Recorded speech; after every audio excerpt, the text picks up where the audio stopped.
प्रिय छात्रों, आज हम सूरदास कृत भ्रमर गीत सार की व्याख्याएं प्रारंभ करने जा रहे हैं।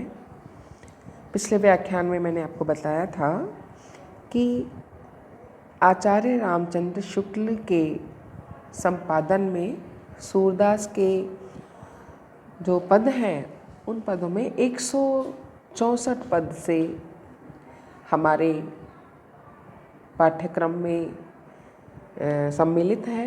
राजस्थान विश्वविद्यालय के पाठ्यक्रम में 164 पद से 214 पद तक हमारे पाठ्यक्रम में शामिल किया गया है। तो हम 164 पद से हमारी व्याख्याएं प्रारंभ कर रहे हैं।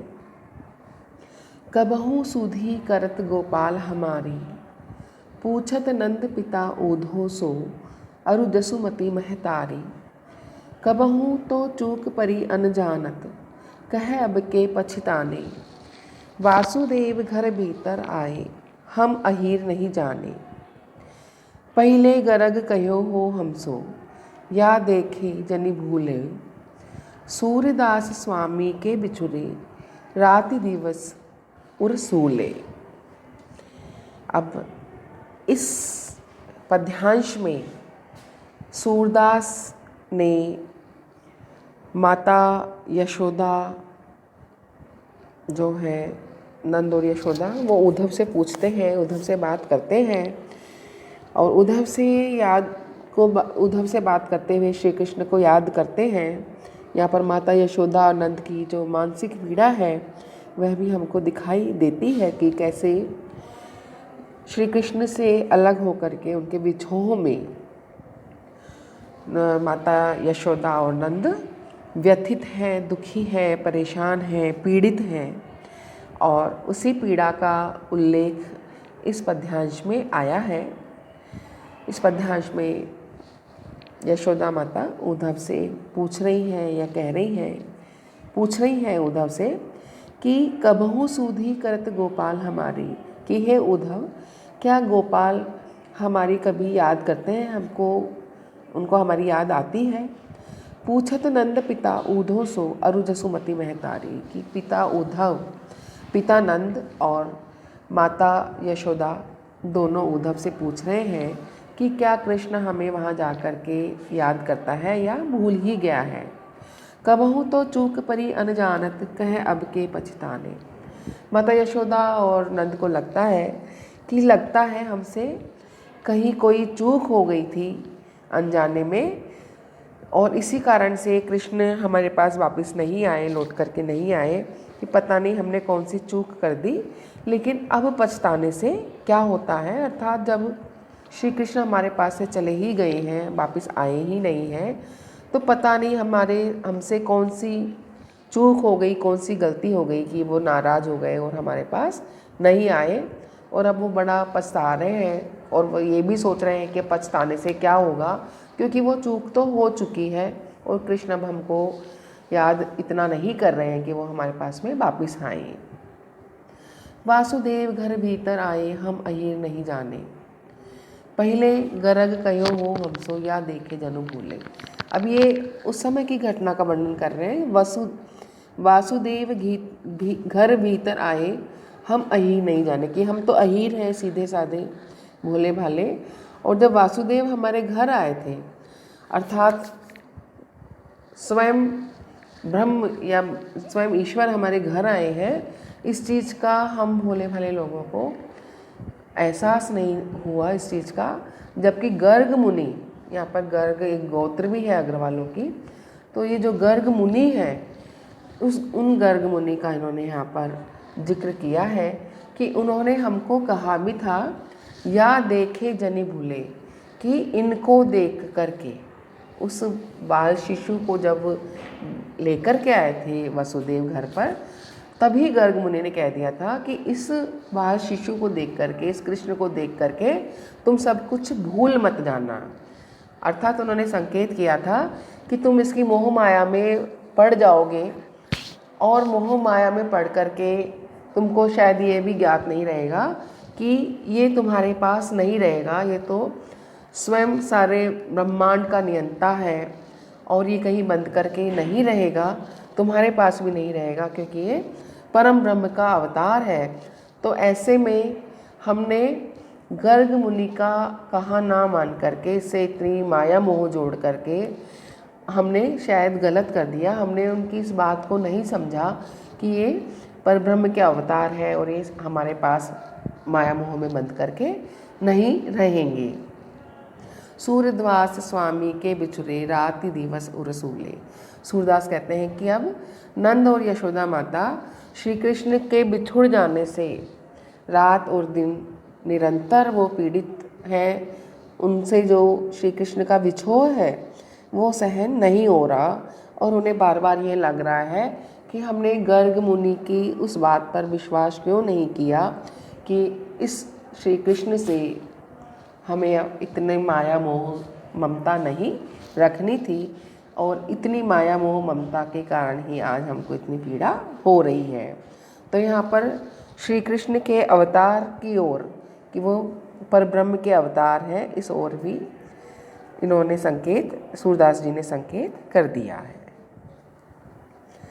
अगले पद्यांश में हम देखते हैं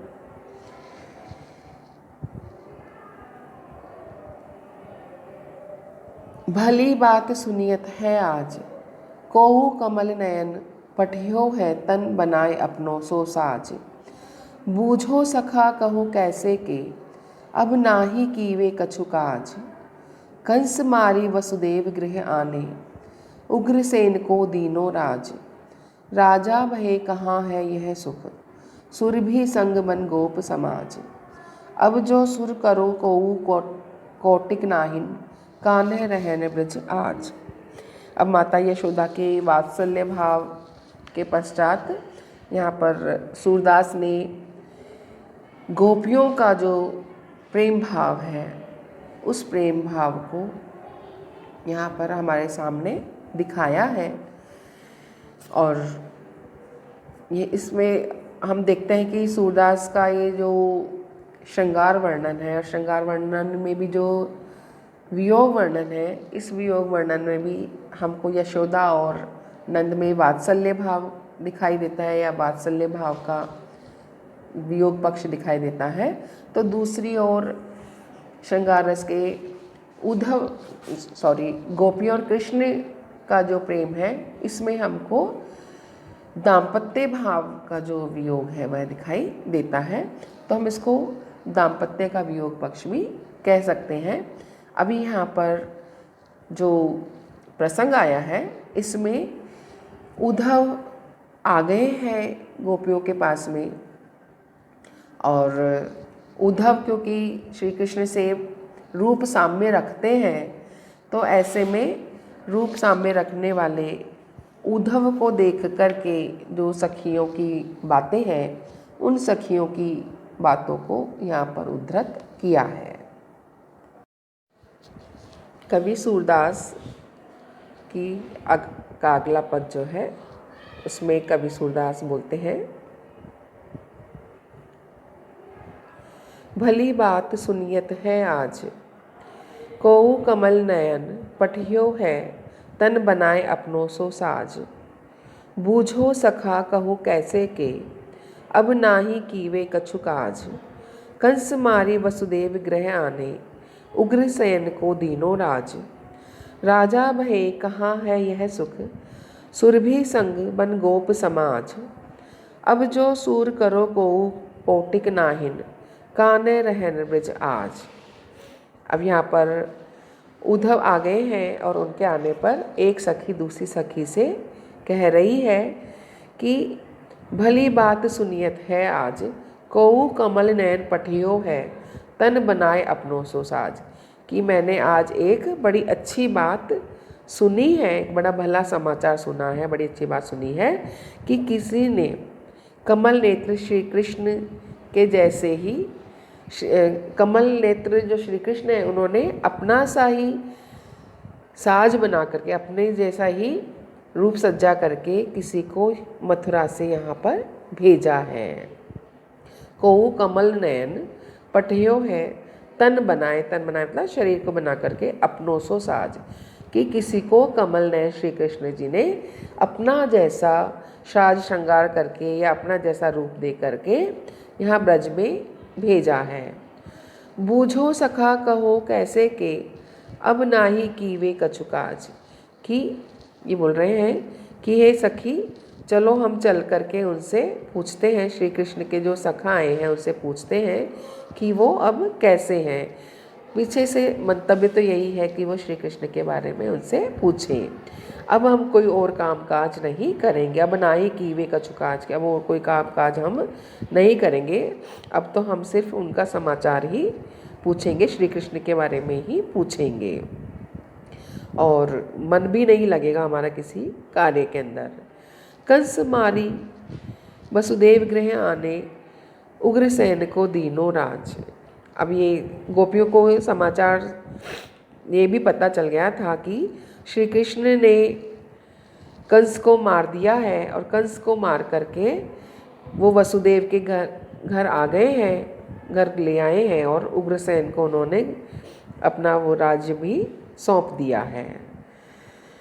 पिता वसुदेव को वो बंदीगृह से छुड़ा करके ले आए हैं और उग्रसेन जो कि नाना है श्री कृष्ण के, उनको उन्होंने वो राज्य सौंप दिया है। राजा भये कहाँ है यह सुख, सुरभि संगमन गोप समाज। गोपियाँ आपस में ही बात कर रही हैं कि अब श्री कृष्ण जो है वो तो राज परिवार के हो गए हैं, राजा हो गए हैं, तो ये जो गायों के साथ में, हम गोप समाज के साथ में जो वो सुख प्राप्त करते थे, अब उनको वो सुख की प्राप्ति यहाँ कहाँ होगी। वो सुख अब उनको राज दरबार में जो प्राप्त हो रहा है वो सुख यहाँ उनको प्राप्त नहीं होगा। अब जो सुर करो को कौटिक नाहिन, काने रहने ब्रजाज। गोपियाँ जो हैं बोल रही हैं कि क्योंकि अब उनको राज्य का जो सुख है वो यहाँ प्राप्त नहीं होगा, तो अब चाहे हम करोड़ों उपाय कर लें, श्री कृष्ण यहाँ पर आने वाले नहीं हैं। अब वो राजा आपस में ही बात कर रहे हैं, गोपियाँ आपस में ही बात कर रही हैं कि श्री कृष्ण हो सकता है अब राजा बन करके पूरी तरह से बदल गए हों और अब उनका ब्रज में आकर के मन नहीं लगेगा। अब उन्होंने एक बहुत वैभवशाली राज्य देख लिया है, वैभव में उन्होंने सुख को मान लिया है, वैभव से परिपूर्ण हो गए हैं, तो वो सुख जो उनको गायों में और गोपों में मिलता था वो सुख अब उनको नहीं मिलेगा। तो हो सकता है कि अब वो करोड़ों उपाय करने पर भी वापस यहाँ ब्रज में आकर के नहीं बसेंगे। तो गोपियाँ अपने आप ही एक दूसरे से ये बात कर रही हैं कि गांव के सुख में और नगर के सुख में बहुत अंतर है, तो हो सकता है कृष्ण वापस यहाँ पर ना आए। तो ये गोपियों के आपस में ही वार्तालाप चल रहा है। अभी तक उन्होंने उद्धव से किसी प्रकार की कोई बात नहीं की है। वो उद्धव से मिलने के लिए जाते हुए रास्ते में ही इस तरीके के वार्तालाप करते हुए आगे जा रही हैं। आज के लिए हम इतना ही करते हैं। धन्यवाद।